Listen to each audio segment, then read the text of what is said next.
হরে কৃষ্ণ প্রিয় বন্ধুরা, এবছর 2025 ভৈমী একাদশী অথবা জয়া একাদশী পড়েছে 8ই ফেব্রুয়ারি শনিবার। আমরা সকলেই যারা কৃষ্ণ ভক্ত, যারা বিষ্ণু ভক্ত এবং যারা একাদশী ব্রত পালন করি তারা সকলেই জানি একাদশী ব্রত তখনই সম্পূর্ণ হবে যখন আমরা একাদশী ব্রত কথা পাঠ কিংবা শ্রবণ করব। তো চলুন আজকে আমরা একাদশী ব্রত মাহাত্ম্য কথা শ্রবণ করি। আমি পাঠ করি, আপনারা শ্রবণ করুন। মাঘী শুক্লপক্ষিয়া জয়া একাদশী ব্রত মাহাত্ম্য ভবিষ্যত্তর পুরাণে যুধিষ্ঠির শ্রীকৃষ্ণ সংবাদ রূপে বর্ণিত আছে। শ্রী গরুড় পুরাণে মাঘ মাসের শুক্লপক্ষিয়া একাদশী তিথিকে ভৈমী একাদশী নামে অভিহিত করা হয়েছে। কল্পান্তরে বিভিন্ন পুরাণে বিভিন্ন নাম দেখা যায়।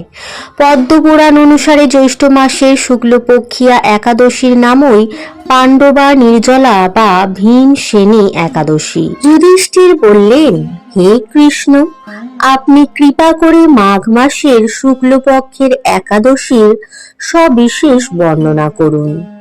শ্রীকৃষ্ণ বললেন, হে মহারাজ, মাঘ মাসের শুক্লপক্ষের একাদশী জয়া নামে প্রসিদ্ধ। এই তিথি সর্বপাপ বিনাশিনী, সর্বশ্রেষ্ঠা, পবিত্রা, সর্বকাম ও মুক্তি প্রদায়িনী।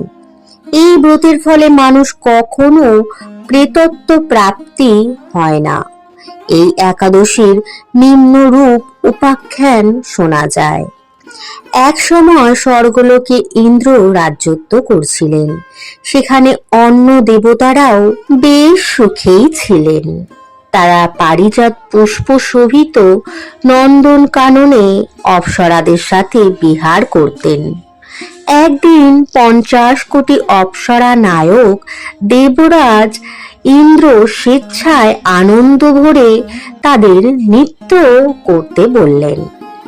নৃত্যের সাথে গন্ধর্বগণ গান করতে লাগলেন।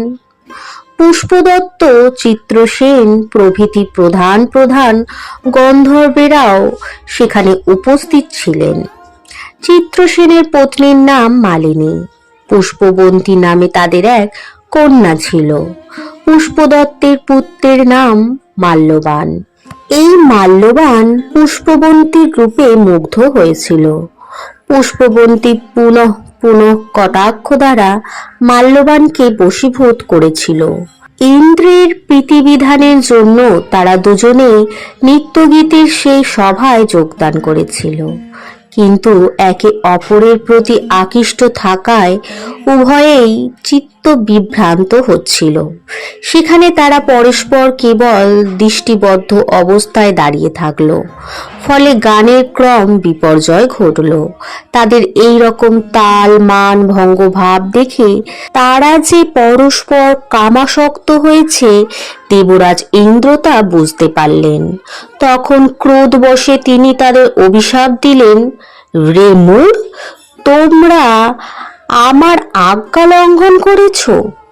তোমাদের ধিক, এখনই তোমরা পিশাচযোনি লাভ করে মর্তলোকে নিজ দুষ্কর্মের ফল ভোগ করো। ইন্দ্রের অভিশাপে তারা দুজন দুঃখিত মনে হিমালয় পর্বতে বিচরণ করছিল। পিশাচত্ব প্রাপ্ত হওয়ায় তারা অত্যন্ত দুঃখ ভোগ করতে লাগলো। হিমালয়ের প্রচণ্ড শীতে কাতর হয়ে নিজেদের পূর্ব পরিচয় বিস্মৃত হলো। এইভাবে অতি কষ্টে সেখানে দিন যাপন করতে লাগলো। একদিন পিশাচ নিজ পত্নী পিশাচিকে বলল, সামান্য মাত্র পাপ করিনি, অথচ নরক যন্ত্রণার মতো পিশাচত্ব প্রাপ্ত হয়েছি। অতএব এখন থেকে আর কখনো কোনো পাপ কর্ম করব না। এইভাবে চিন্তা করে তারা সেই পর্বতে মৃতপ্রায় বাস করতে লাগলো। মাল্যবান ও পুষ্পবন্তীর পূর্ব কোনো পুণ্যবশত সেই সময় মাঘী শুক্লপক্ষিয়া জয়া একাদশী তিথি উপস্থিত হলো। তারা একটি অশ্বত্থ বৃক্ষতলে নিরাহারে নির্জলা অবস্থায় দিবানিশি যাপন করল। শীতের প্রকোপে অনিদ্রায় রাত্রি অতিবাহিত হলো। পরদিন সূর্যোদয়ে দ্বাদশী তিথি উপস্থিত হলো। জয়া একাদশীর দিন অনাহার ও রাত্রি জাগরণে তাদের ভক্তি অনুষ্ঠান পালিত হলো। এই ব্রত পালনের ফলে ভগবান বিষ্ণুর কৃপায় তাদের পিশাচত্ব দূর হলো। তারা দুজনেই তাদের পূর্বরূপ ফিরে পেল। তারপর তারা স্বর্গে ফিরে গেল।